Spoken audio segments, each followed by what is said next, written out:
And lastly is curriculum implementation. The ultimate goal of this professional development program is to help teachers create a place-based curriculum that they can use in their own classroom.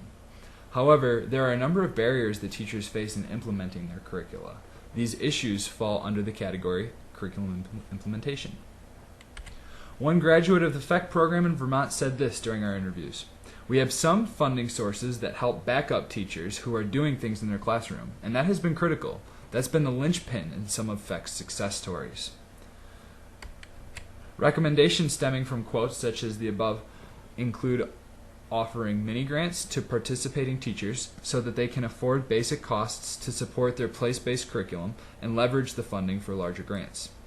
Also, the team recommended that the FFEC program in Milwaukee and Chicago be evaluated for both teacher and student outcomes, and that the Urban Connections program use the evaluation results to improve the FFEC program in subsequent years. One of our deliverables to our client, the Forest Service, is a 1 to 3 year strategic communications plan covering partnership development, a 1-year pilot program, and then program expansion. Program evaluations can help support growth and transition of the program from the pilot to the full program phase. I'll now turn it back over to Andrea, who will wrap this up with our own reflections. Thank you, John.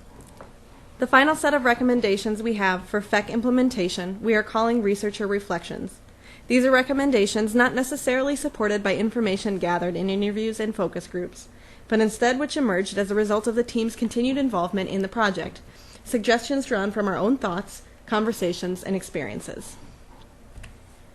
As one suggestion, we recommend that when beginning FFEC in Milwaukee and Chicago, active alumni and other special FFEC speakers be invited to speak with Chicago and Milwaukee teachers and administrators as examples of real-life success stories and to gain buy-in.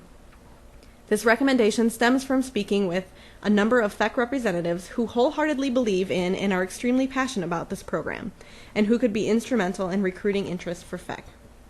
Secondly, we recommend that the behavior change goals of environmental stewardship be made more explicit for teachers and students. Ideally, we would like to see FFEC developed around a behavior change goal.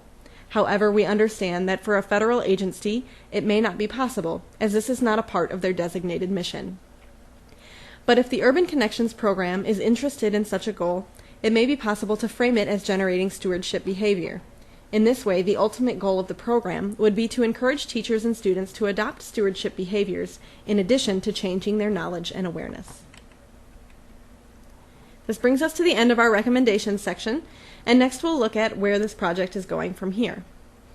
We have given our report as well as the strategic communications plan to the Forest Service to help inform future developments and planning for FFEC in Milwaukee and Chicago. The team is also planning to present this project at several conferences over the coming year to share our process and results with others.